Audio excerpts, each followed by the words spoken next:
First at 5, breaking news. We are finding out 4 people from Grand Rapids have been killed in a crash in Haiti. The Grand Rapids Catholic Diocese tells Fox 17 News that the accident happened on a mission trip with Holy Spirit Parish on Lake Michigan Drive. The diocese says its prayers are going out to the family and friends of the victims. We will have much more to come. Bizarre ending to a crime as 2 young women are robbed at gunpoint, one of them sexually assaulted. Then the alleged attacker apologizes and takes their phone numbers down. It happened in Detroit last week. The women were leaving a party store when a man approached with a gun, took their money, and then forced them to drive to an abandoned building where he assaulted one while pointing a gun at the other. Now, during the ordeal, one of the women started to pray and offered to get the man help. Surprisingly, he took them up on the offer, apologized, and let the women go. We were just thinking smart, and it was God. It was only God. All I could do was pray. We could take you to church with us. You know, we'll talk to you. We'll be your friend. He made us put our phone numbers in his phone, and he asked us to take him to church. The women say they then headed to the hospital after being released, and they got calls and texts from the man just making sure they were okay.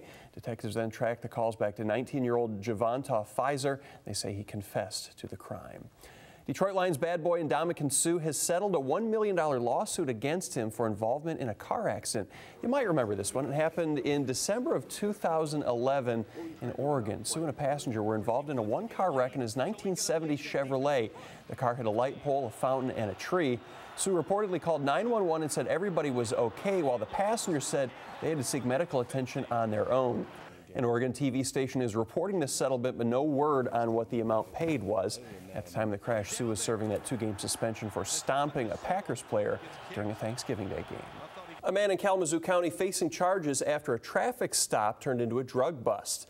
It happened around 3 this morning in the 3700 block of Van Rick. An officer noticed a suspicious car, ran the license plates, and learned that the owner was wanted on a warrant for child support.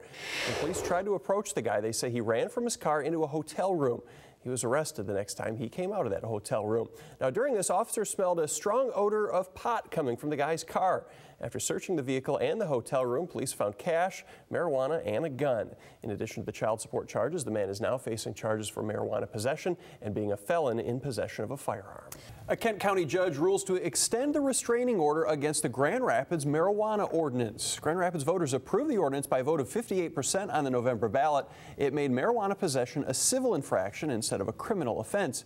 But in December, the Kent County Prosecutor's Office filed a lawsuit to stop that ordinance from taking effect, saying the law is too broad and out of line with state law. In court, the prosecutor's office and city attorney argued their viewpoints. The city says the ordinance is legal as is and was decided by the people. The judge extended the restraining order so he can weigh the arguments and make a decision the week of January 21st. I'm sorry, a smile from Nick Saban. I had to jump in there. That's something you don't see very often.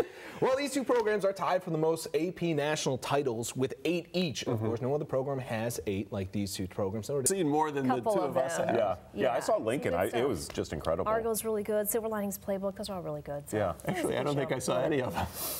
I would like to. Harder. I did, however, see Hot Tub Time Machine in the theater. So there you go. To me, see, that was a snub that I still can't get absolutely. Yeah, absolutely.